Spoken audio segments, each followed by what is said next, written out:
It's kind of fun getting heifers started on feed every year.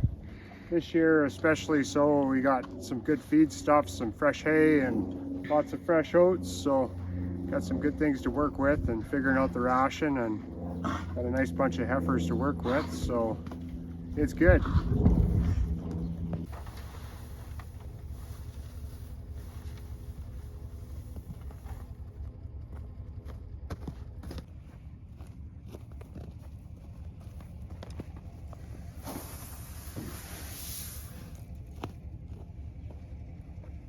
These guys, well, when they were super babies, brand new out in the field, when we were feeding their mom's chop, barley chop,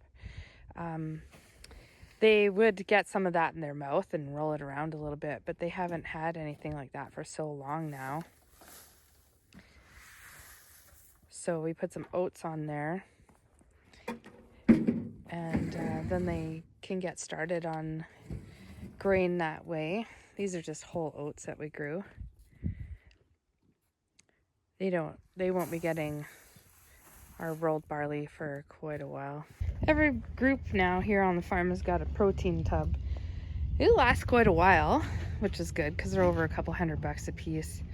The bulls got theirs first and they're about halfway down it now, so yeah, seems to be working good.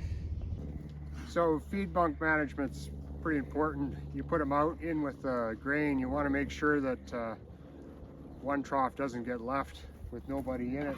For example, this one here, they're all in drinking, and so you want to make sure that they're all shuffled around so that one doesn't just go and gorge himself while the rest are all standing in the corner. After they've been on grain for a while, they kind of get it figured out, but you don't want to leave any piles of grain, and get things cleaned up so that everybody gets about the same amount. I'm hollering loud enough, they're all leaving the trough.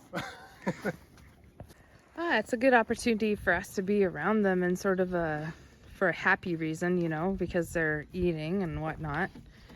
Because to be honest, there's lots of things that'll probably happen to them, even though best management practices we have, you know, they're going to be calving. So these guys won't be calving until 2026. That just feels like forever away. Like if you're going to be making money from cows, it doesn't happen overnight. And there's a lot of time and energy and cost and love that goes into raising these guys. This is day 2, and they're showing a lot more interest in what's in the trough. Now, Glenn and I we're mulling around in the corral because I'm standing on the gate side, and basically they're not going past me. They don't want to, so that keeps them at the troughs a little bit better. But we'll see how it goes as the week progresses here. It's day 3. This is what was left from day 2. Not much at all. So today we're just putting straight oats into the troughs. We want to see what they do with that. So they're each getting a 5-gallon pail full of oats.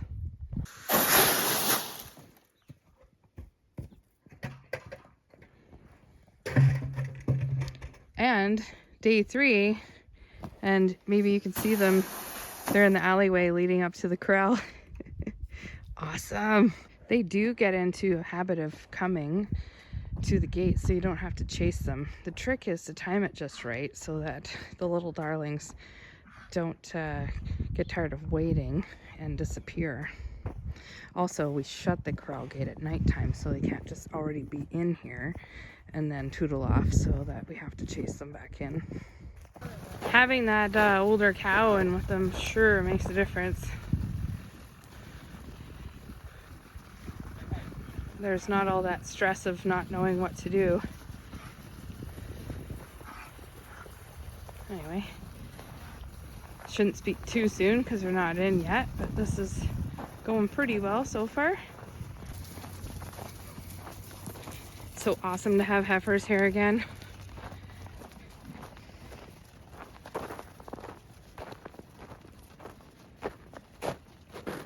And they're just probably the calmest group of heifers. I mean, you saw them when we first had them weaned. They were a little bit excitable, but And they have calmed down just real quick here. That's good.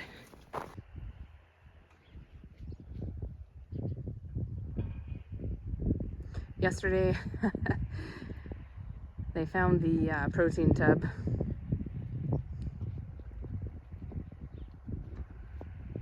Big hit. I'm sure it's like candy.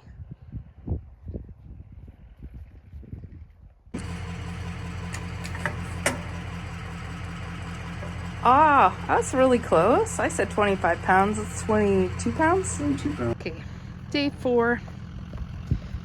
Feeding oats.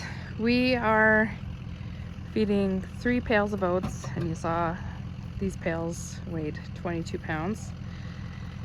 And there's 34 critters out there that we're feeding, so they're getting just less than 2 pounds right now. And we want to bring them up to between 6 and 8 pounds, because breeding heifers need to be a minimum of 770 pounds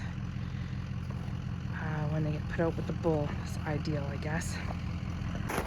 So we love questions here on the farm. It's one of the reasons why we have the YouTube channel. We're not experts, but we just tell people what we do. And I'm pretty open book. I'm pretty willing to share what we do. Come on.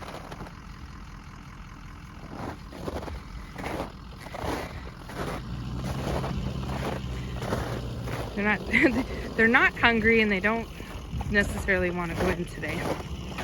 So one of the things we can do is share pretty easily, you know, good quality hay numbers for people.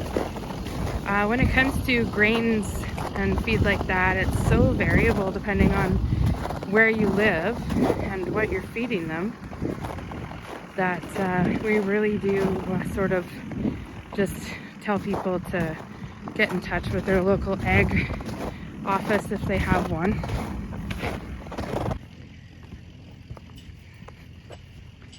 They did a pretty good job of cleaning up the oats yesterday. They're not super hungry, but they're still in the stage where we're just getting them used to coming in to eat. So as they clean up the oats completely, then we'll start adding some more. It is day 5 of feeding these beautiful heifers, and it snowed, so we got to get the snow out of the feed bunks. You don't want to have this in there. The oats will just all get lost in there. Calves won't eat it, but they have cleaned up all the oats from yesterday, which is awesome. Day 5, who's ready to go have some more oats? Bet you guys are. Yeah? That's a good girls.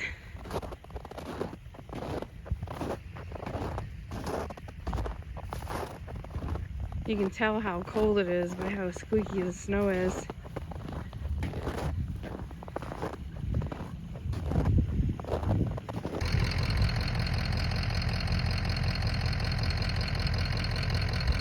Day 5, I noticed that there's fewer around the water trough first thing and more eating the oats. So yeah, that's good. They're getting the hang of it. As you saw, their manure was loose but not like splatty. Yeah, looking good. Day 6, I think we'll wrap up this video. We'll bring you back sometime in the future when we start them on the barley chop, and we'll see how they like that. Usually they like that a lot better.